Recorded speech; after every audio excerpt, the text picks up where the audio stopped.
दोस्तों, एक बार गौतम बुद्ध अपने शिष्य के साथ दोनों ही किसी गांव में गए। तब उन्हें वहां एक वेश्या स्त्री मिली और गौतम बुद्ध से प्रश्न करने लगी कि आप किसी राजकुमार और राजा की तरह दिखते हैं और फिर आपने संन्यास धारण क्यों किया। गौतम बुद्ध ने उन वेश्या स्त्री को उत्तर दिया कि मैंने 3 प्रश्नों के उत्तर जानने के लिए संन्यास धारण किया। वेश्या स्त्री ने कहा कि ऐसे कौन से 3 प्रश्न हैं जिनके कारण आपने संन्यास धारण किया। गौतम बुद्ध ने बताया कि हमारा शरीर युवा और आकर्षक है, लेकिन समय बीतेगा और समय के साथ साथ हमारा शरीर भी बूढ़ा होगा और बीमार होगा। उसके बाद शरीर मृत्यु को प्राप्त होगा। मुझे बुढ़ापा, बीमारी और मृत्यु के कारण का ज्ञान प्राप्त करना है, इसलिए मैंने संन्यास धारण किया। महात्मा बुद्ध की ज्ञान भरी बातें सुनकर वह स्त्री बहुत प्रभावित हुई और महात्मा बुद्ध को अपने घर भोजन करने के लिए आमंत्रित किया। जैसे ये बात गांव वालों को पता चली तो गांव वाले महात्मा बुद्ध के पास आकर कहने लगे कि आप उस स्त्री के घर न जाएं, क्योंकि वह स्त्री चरित्रहीन है। तभी महात्मा बुद्ध ने गांव के सरपंच को बुलाकर पूछा कि क्या ये सच है कि वह स्त्री चरित्रहीन है।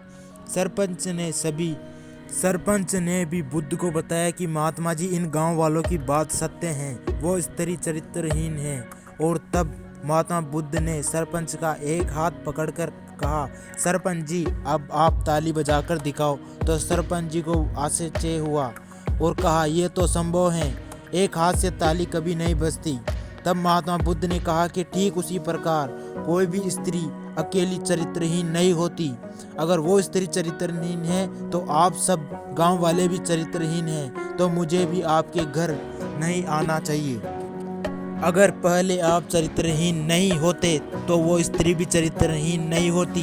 महात्मा बुद्ध की बात सुनकर सभी गांव वाले बुद्ध के सामने झुक गए और अपनी भूल की माफी मांगने लगे।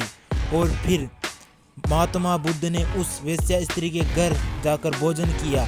तो देखा आपने, इस कहानी से हमें यही सीख मिलती है कि हमें किसी को भी चरित्रहीन कहने का हक नहीं है। उससे पूर्व अपने आप को देखना कि हम पूरी तरह पवित्र हैं, क्या हम चरित्रहीन नहीं हैं, और हमें तन मन धन से पवित्र रहना चाहिए।